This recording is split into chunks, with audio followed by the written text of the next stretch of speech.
Hare Krishna and welcome to another episode of the Sriman Narayaneeyam. In the previous sessions, we saw the appearance of Lord Sri Krishna and Lord Balarama. Lord Balarama appeared as the seventh son of Vasudeva and Devaki Devi. He was transferred from the womb of Devaki Devi to the womb of Rohini Devi, the wife of Nanda Maharaja, during the 7th month of pregnancy. And Balarama is the incarnation of Anantashesha. And soon after, Lord Sri Krishna himself appeared as the 8th son of Devaki and Vasudeva.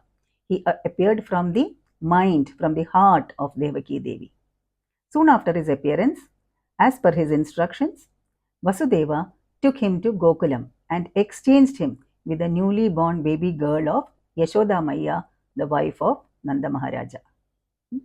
And the baby girl was none other than the Lord's internal potency, Yogamaya. Now let's continue. We'll read the first verse of the 45th chapter, which speaks about the childhood pastimes of the Lord, Bala Leela. Okay. Now this chapter corresponds to verses 21 to 31 of chapter 8, canto 10 of the Srimad Bhagavatam. Okay. So let's get started.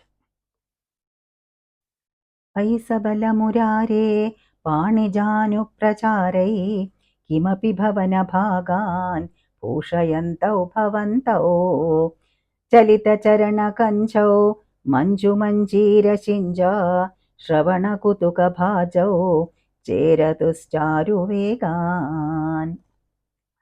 Now we know that this Sriman Narayaneeyam is in the form of a prayer. The poet Sri Melpattur Narayana Bhattatripad is talking to the Lord. Here in the first verse of this chapter, the poet addressing the Lord says, O Lord, very soon thou along with thy elder brother Balarama started moving about on thy hands and knees.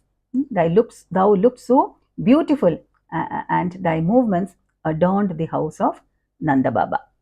As thou moved, thy anklets created a very pleasant sound, and to increase the pleasant sound, that pleasing sound, thou started moving about more briskly.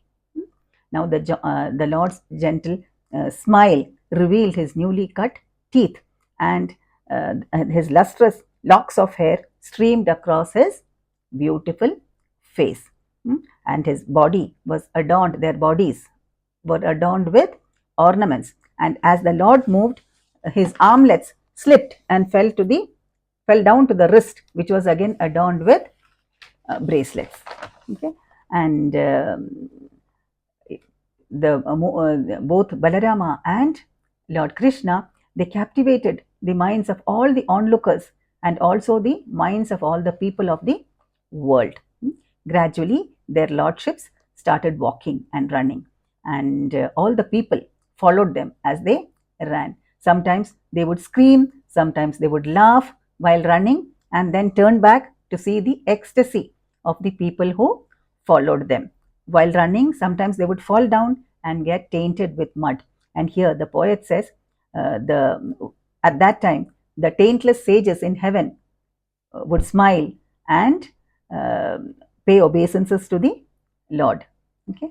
Now, when they fell, their mothers, Yashoda and Rohini, would come and pick them up, hug them, and kiss them. Yashoda Maya would then feed baby Krishna with her breast milk.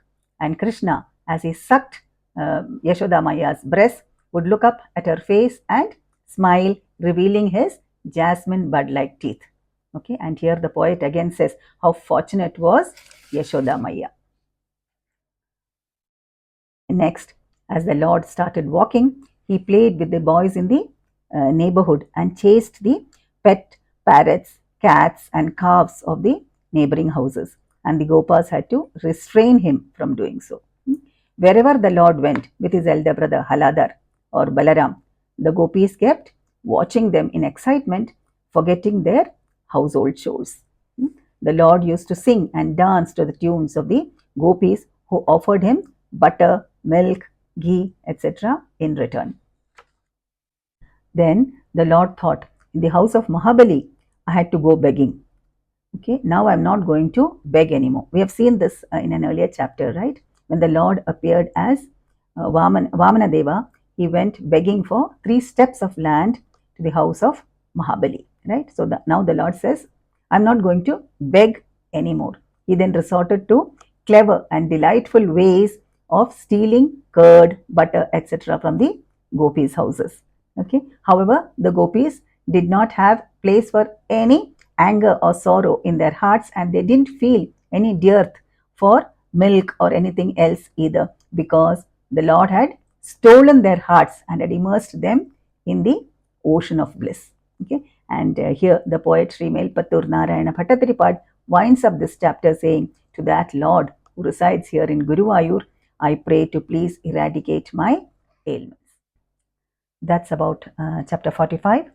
We'll meet again with chapter 46, which is about Vishwarupa Darshanam, or the revelation of the cosmic form of the Lord. All right. Until then, take care. Hare Krishna. Hare Krishna, Hare Krishna, Krishna Krishna, Hare Hare, Hare Rama, Rama Rama, Hare Hare.